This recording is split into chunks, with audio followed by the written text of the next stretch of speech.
Aqui é a Nath Zilda e esta é a lista de livros que eu li no primeiro trimestre de 2026.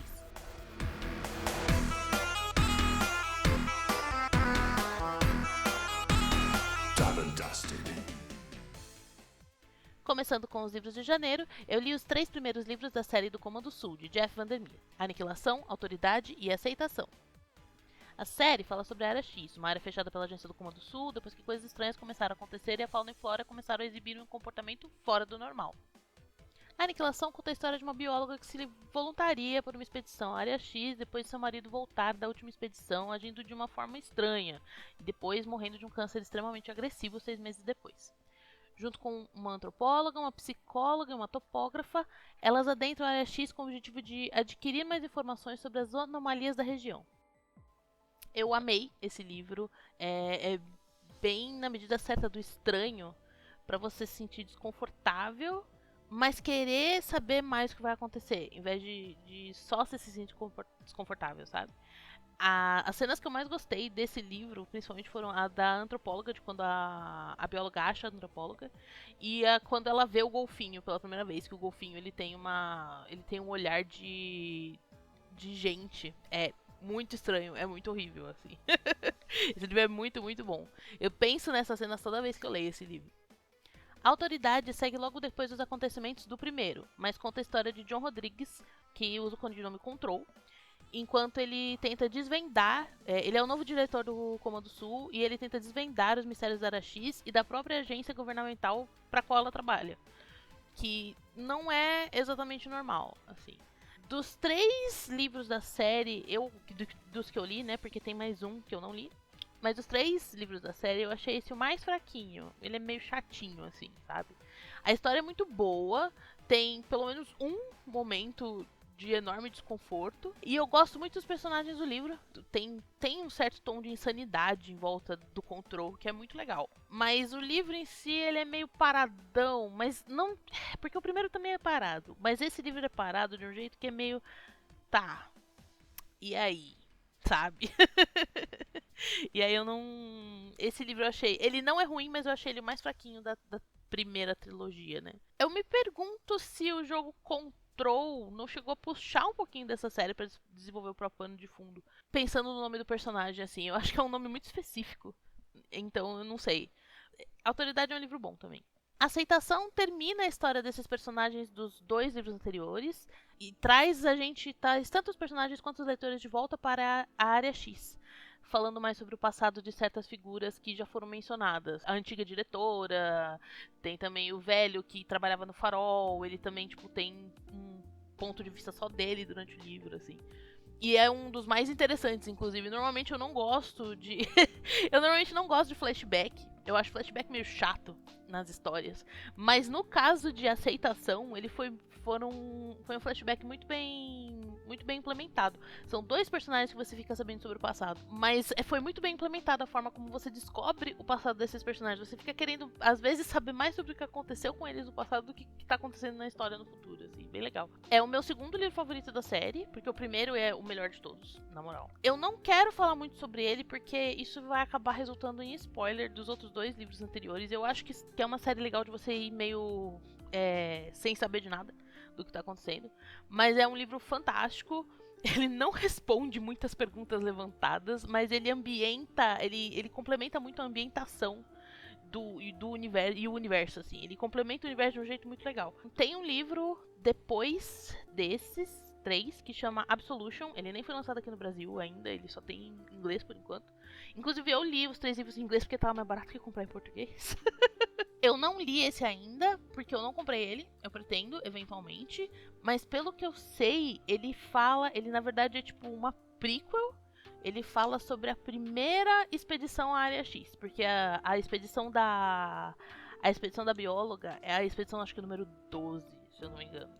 E esse livro fala sobre a primeira expedição da Área X. Depois de ler os 3 livros, eu decidi assistir o filme de Aniquilação, lançado pela Netflix. Ele conta a história do primeiro livro, mas é bem diferente em vários aspectos. Eu gostei bastante do filme. Eu tenho vontade de assistir esse filme várias vezes, porque ele é muito bom. Ele é com a Natalie Portman, ele tem umas atrizes muito boas, assim. O marido dela é o Oscar Isaac, e, tipo, Esse filme é bem legal. Eu gostei muito dele. Pelo que eu entendi, ele é a interpretação do diretor em relação ao livro. Tipo, como ele se sentiu quando ele leu o livro, sabe? Ele foi mais atrás da vibe de Aniquilação do que realmente contar a história de cabo a rabo.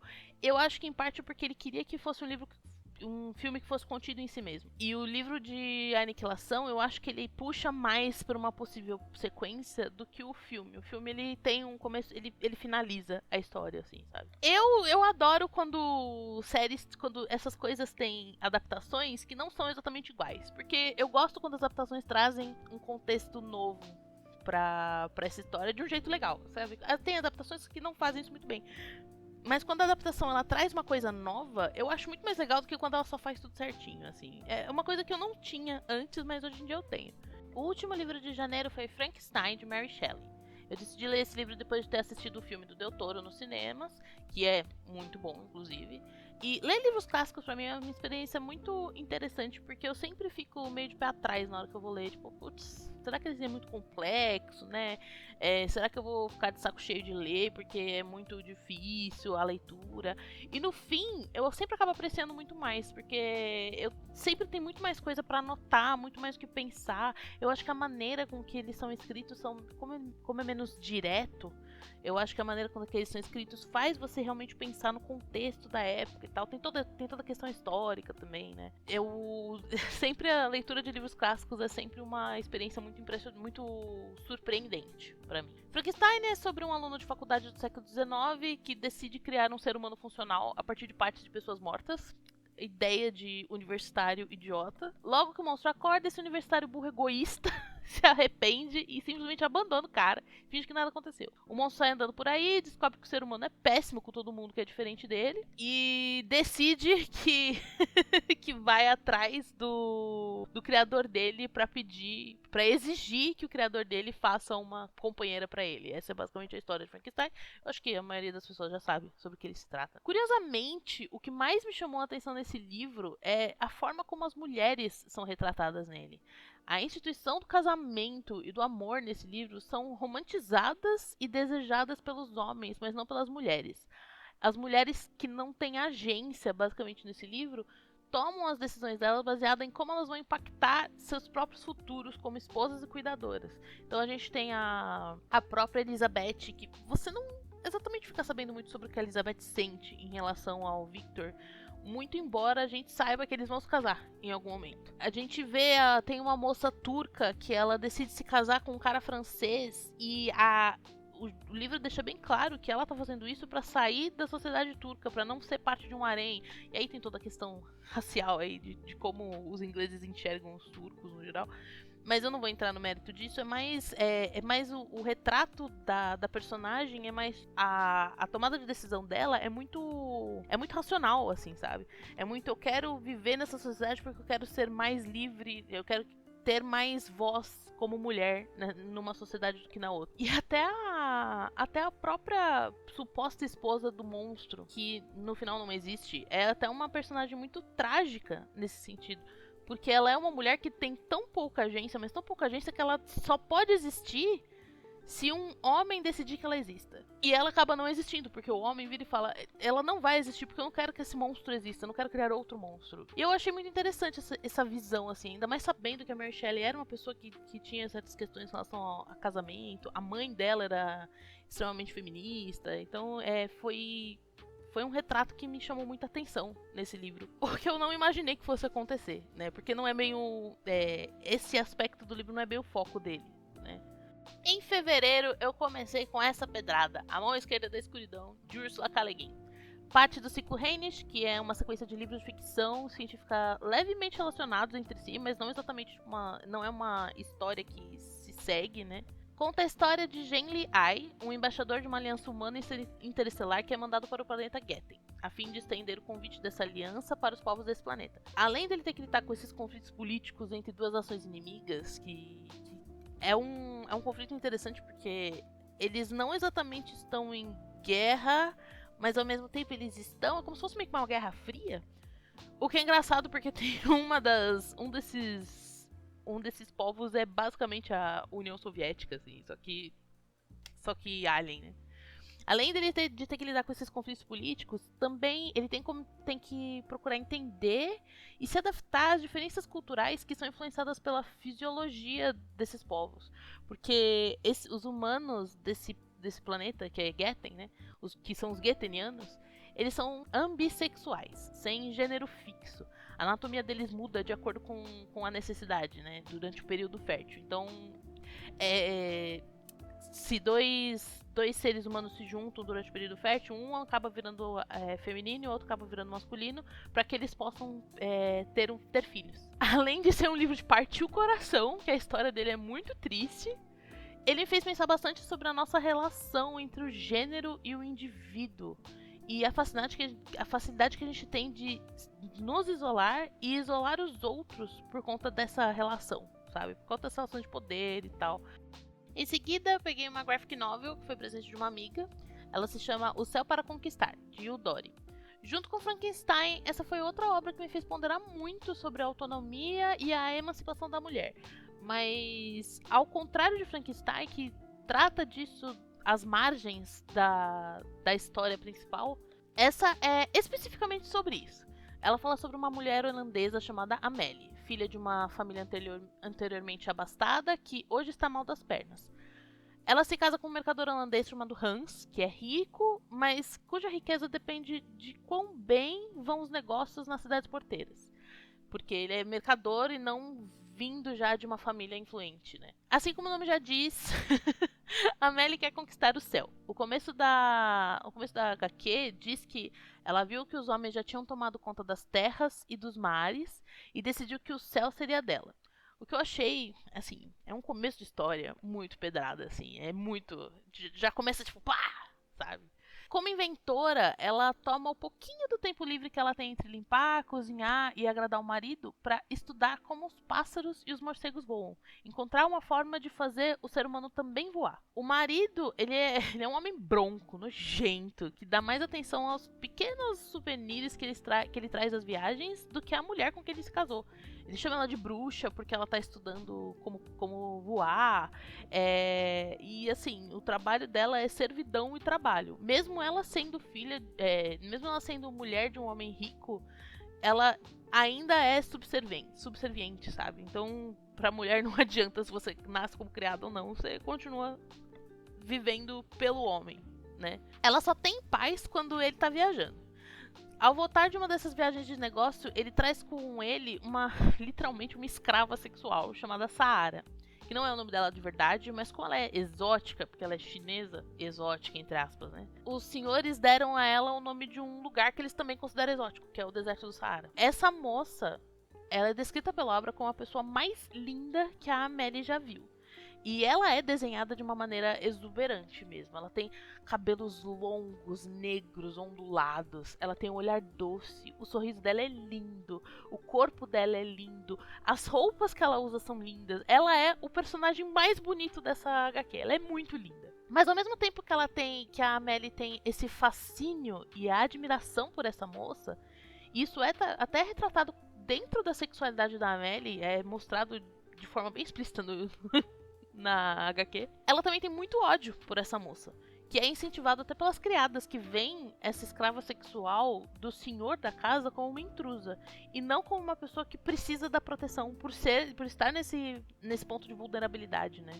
Ela é uma posse, ela não é uma pessoa. Eventualmente, conforme as duas convivem juntas, a Amélie passa a entender um pouco da situação de sobrevivência da Saara, que faz as coisas pra sobreviver e não exatamente porque ela quer, né? E a história de O Céu para Conquistar é muito uma história sobre a solidariedade entre mulheres que podem até se ver em classes diferentes, mas talvez estejam passando pelos mesmos problemas juntas, sabe? Mesmo elas tendo sido criadas em círculos sociais diferentes, a gente tem dificuldades causadas pelo nosso gênero, não só por onde a gente nasceu. Né? É também sobre todas essas mulheres que realizaram feitos históricos e que foram roubadas, apagadas por homens que queriam esses louros da vitória para si. Então, porque a Amélie, ela é uma pessoa que cria uma coisa que faz os humanos voarem, E o Hans toma isso dela, ele rouba isso dela. Quantas mulheres a gente devem existir por aí que criaram coisas e elas foram apagadas por serem mulheres, né? Esse livro é muito sobre isso também. E seguimos falando de racismo e luta de classe com Lendários, de Tracy Deonn. Um livro gigante, de uma trilogia gigante, mas que é delicioso de ler e dá vontade de comprar todos os livros e ler tudo. Eu só comprei um por enquanto, mas eventualmente. Lendários é sobre uma garota negra do sul dos Estados Unidos chamada Bri. Ela é uma moça extremamente inteligente que consegue uma bolsa de estudos para um programa de pré-faculdade em uma universidade bem renomada da região.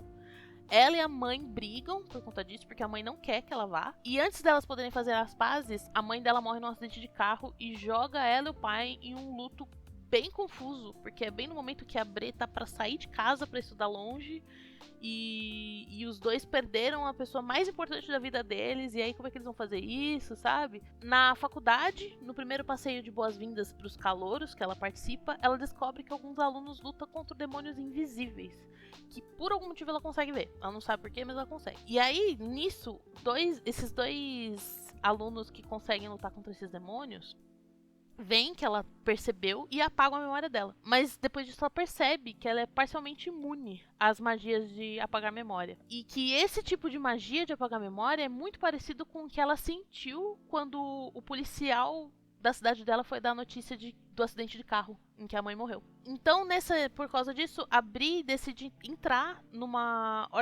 nessa ordem secreta mágica que luta contra demônios para tentar descobrir se o acidente de carro da mãe dela foi realmente um acidente ou se foi uma coisa armada. Essa ordem secreta ela é de descendentes do rei Arthur e dos cavaleiros da Távola Redonda, e ela se vê disputando um lugar como pajem do próprio descendente do rei Arthur. E eu senti a mesma coisa pelo romancinho que acontece na história. Apesar de ser o primeiro triângulo amoroso que realmente me interessou, por vários motivos, que eu não vou falar porque senão vai ser spoiler. Mas o romancinho entre ela e o mocinho é muito água com açúcar, pra quem... Eu já não gosto muito de romance. Aí é um romance que é meio tipo, tudo fofinho, todo doce. Aí eu fico, tá bom, vai. Mas o livro é muito, muito bom. Tem um momento que a Bri descreve a sensação ao se aproximar da mansão onde a ordem secreta se reúne, e é aquelas mansões bem antigas, assim, bem imponentes. E a sensação dela é da ostentação dessa herança branca dos Estados Unidos, como se eles estivessem dizendo para todos os não brancos que estão olhando: isso aqui não é para você, isso é nosso, é só nosso. Foi uma mensagem que me deixou muito impactada, ainda mais depois quando ela encontra um monumento em homenagem a todos os escravos que construíram a universidade, e é um monumento minúsculo em relação ao todo o resto que é tão imponente, tão grande assim, sabe? É tipo um blip na história e como se fosse uma coisa, tipo, por obrigação, sabe? Faz mais que obrigação, assim. Então é um livrão. É livrão, tá? Depois deste absoluto calhamaço, porque Lendários é um livro enorme, eu li Após o Anoitecer, de Haruki Murakami. Ele conta a história de Maria Zai, uma jovem que decide passar a noite inteira em Tóquio, sozinha, pulando de estabelecimento em estabelecimento 24 horas, assim, lendo. Ela fica sentada lendo, tomando café. Durante esse período que ela tá passeando por Tóquio, no meio da noite, na madrugada, ela vive uma aventurinha, assim, começando quando um conhecido dela da adolescência encontra ela num desses lugares, reconhece ela e senta pra bater um papo. Depois aparece a dona de um motel que conhece esse cara, e ela vem e fala: olha, esse cara me contou que você fala chinês, você pode me ajudar porque eu tô com uma moça que é prostituta chinesa, que ela foi agredida no meu motel, e eu não consigo conversar com ela porque ela é chinesa. Ela não fala japonês. Como a Mari ela é fluente em chinês, ela pode conversar com a moça. E enquanto ela tá passando por tudo isso, a irmã dela, que é a Eri, ela tá presa em um sono profundo e ininterrupto há uns 2 meses, assim, ela só dorme.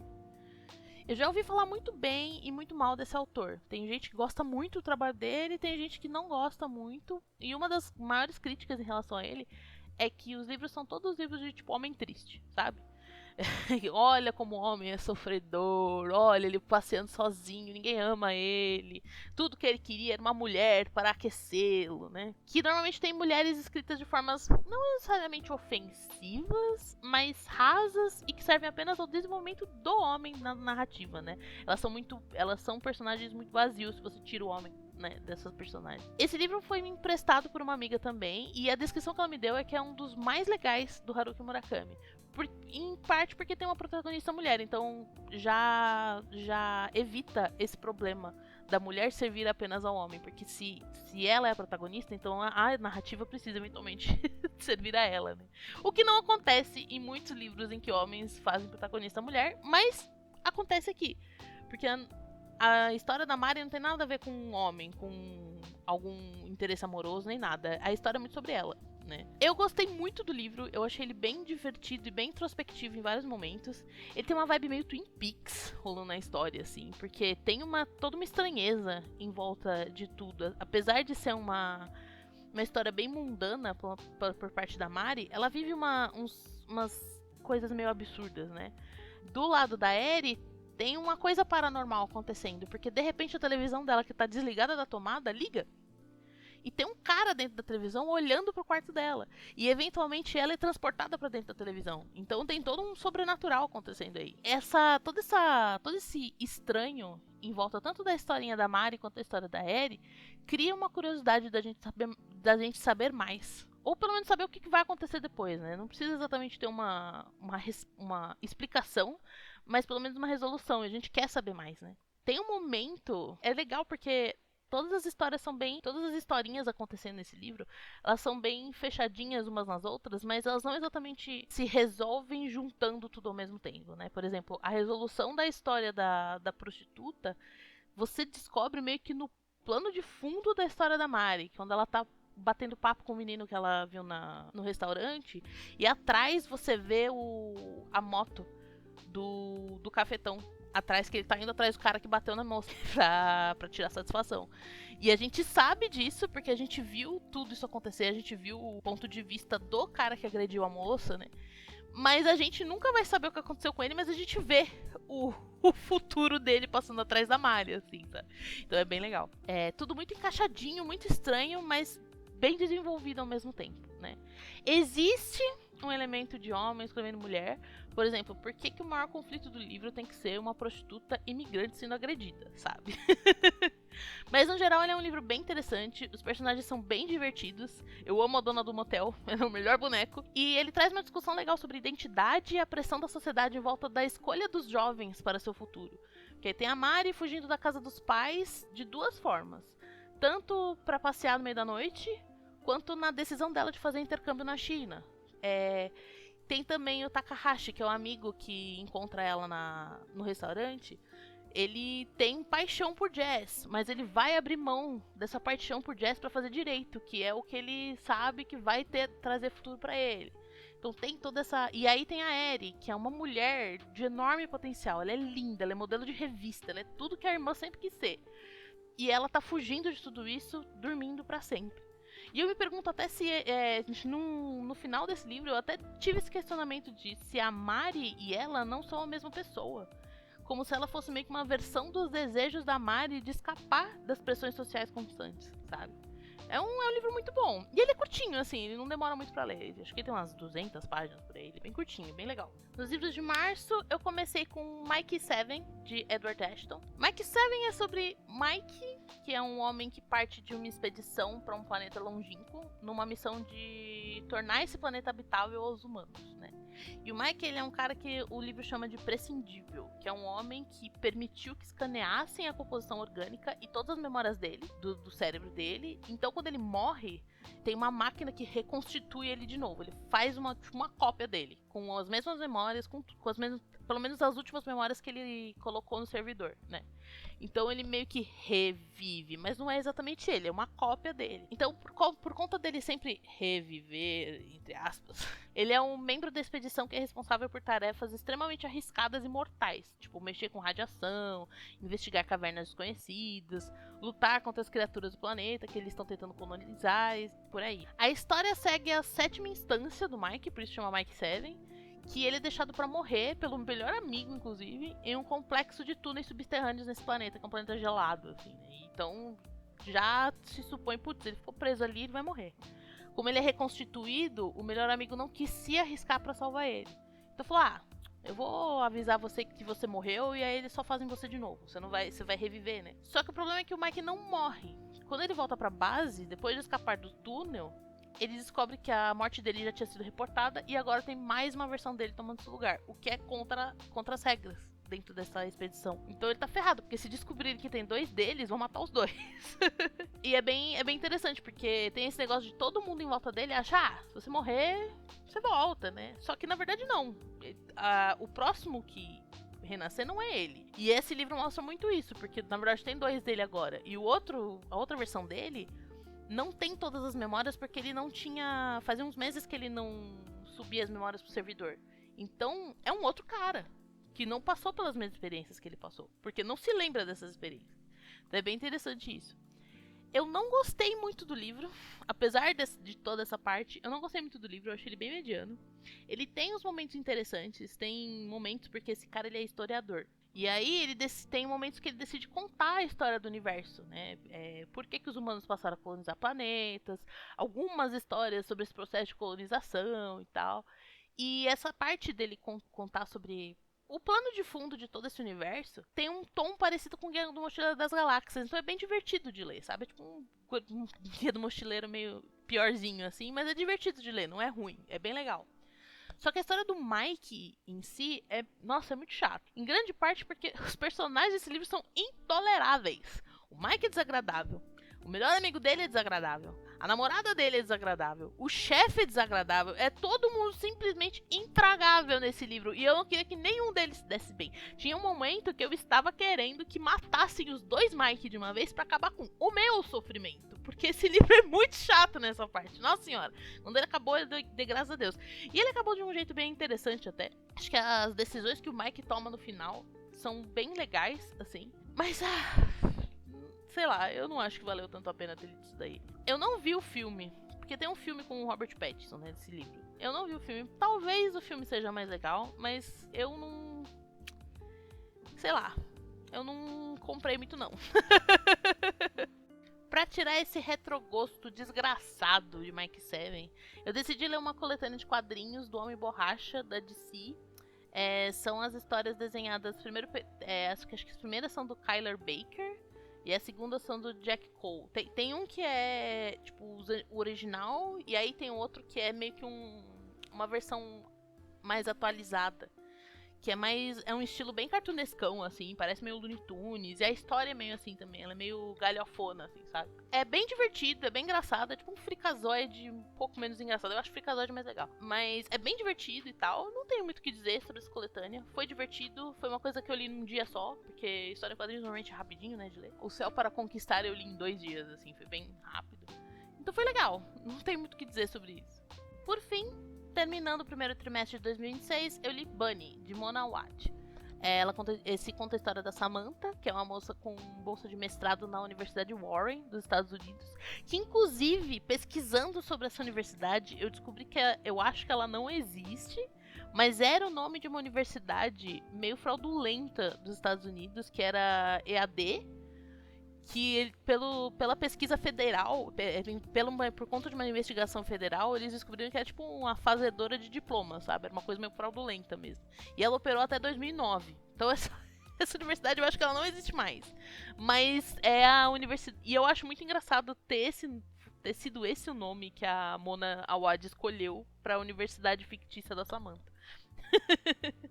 Considerando todo o contexto em volta do jeito que ela aprende as coisas e tal, enfim. Essa moça tem uma bolsa de mestrado nessa universidade de Warren, que é tipo uma universidade super mega hiper blaster da cidade onde ela tá. E ao contrário das colegas da sala dela, que são extremamente ricas, a Samantha é uma coitada. Ela mora numa kitnet minúscula, num lugar péssimo da cidade, vivendo na pobreza só pra conseguir terminar esse mestrado em escrita criativa que ela tá fazendo. A única amizade dela é, tipo, uma mulher incrível, maravilhosa, que mora na cidade, que se chama Ava, que ela é meio Cyndi Lauper, assim. E um rapaz, que é um poeta, que tá fazendo mestrado também. O nome dele é Jonah. Ele é um esquisitinho com bom coração, assim, sabe? Tadinho. Eu gosto muito do Jonah, coitado. O grande ressentimento da Samantha é com as colegas da sala dela, que é um grupo de mulheres riquinhas e mimadas, que se chamam umas outras de Bunny. Ai, Bunny, como foi seu fim de semana? Nananã. tudo aquela coisa bem melosa, sabe? Elas são mulheres de, tipo, 25, 26 anos. Elas são tudo adultas já. Mas elas agem como adolescentes extremamente irritantes, assim, sabe? E elas possuem aquela visão de profundidade rasa de desenvolvimento de temas em seus textos. Aquela coisa meio, tipo, um feminismo meio raso, às vezes, sabe? A coisa do mostrar o corpo. E aí é sempre uma coisa muito fraca. Mas elas são extremamente enaltecidas pela professora delas, que é esse tipo de mulher exatamente. Assim. Esse ressentimento seguem durante o curso até que elas decidem incluir a Samantha no grupinho delas, chamando ela pra uma festa que no fim parece uma iniciação bizarra de culto. E aí ela aceita. E ela acaba entrando meio que nesse grupinho que é meio que uma coisa bem esquisita, um negócio meio culto assim mesmo. E ela fica nessa de tipo... Porque ela tinha amigos que realmente gostavam dela e se importavam com ela. Ainda tem amigos, mas ela quer ser vista e admirada por essas pessoas que têm tudo que ela gostaria de ter, sabe? O estilo de escrita dele é bem direto e seco, como a maioria dos livros de literatura atual dos Estados Unidos. Qualquer livro que você for ler desses tão famosinhos, tipo no TikTok, eles estão tudo bem seco, assim, sabe? É bem coisa deles mesmo. Eles têm muito essa coisa de, tipo... Show, don't tell. Que se você faz um floreio no texto, então você tá querendo aparecer. Eles têm muito isso, eu não sei porquê. Na comunidade fanfic também é muito assim, eu acho um absurdo isso, mas tudo bem. Mas a história e os personagens desse livro são ótimos. Ele desenvolve o tema dele de um jeito muito, muito legal. Ele fala de classe, ele fala de criatividade, de pertencimento. Eu achei que ele ia ser um livro de mulheres cometendo crimes esquisitos meio cultistas, assim. E ele é, um pouquinho, assim. Mas ele tem uma camada muito bonita sobre relacionamento por baixo dele, que me cativou muito no final. Fico pensando sobre esse final, fico, caramba, esse final é muito, muito bom. Esse livro é muito bom. Eu tenho até vontade de ler o outro dela, que ela tem um outro livro que chama Rouge. Mas esse eu ouvi falar que ele não é tão legal. Mas eu acho que eu vou ler, porque eu gostei muito desse. Eu achei que ela desenvolveu muito bem o tema desse Bunny. Então eu acho que eu vou... Talvez eu procure o outro livro dela também, porque eu gostei delas. Agora... Eu não sei como vão ser os próximos meses. Ainda mais porque a gente já tá no final de abril e eu ainda estou travada lendo Duna, do Frank Herbert. Que é um livro que eu tô gostando bastante. Mas tá sendo difícil de ler. Ele é um pouco grande, eu acho que isso me intimida um pouco, o tamanho dele. Apesar de eu gostar de livro grande, né?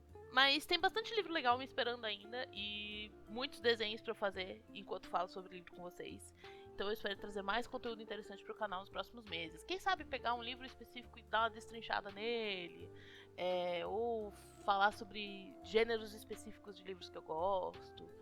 Mas, por enquanto, a gente fica com esse review, com esse pequeno review dos últimos 3 meses. Obrigada pra quem assistiu até aqui e até a próxima!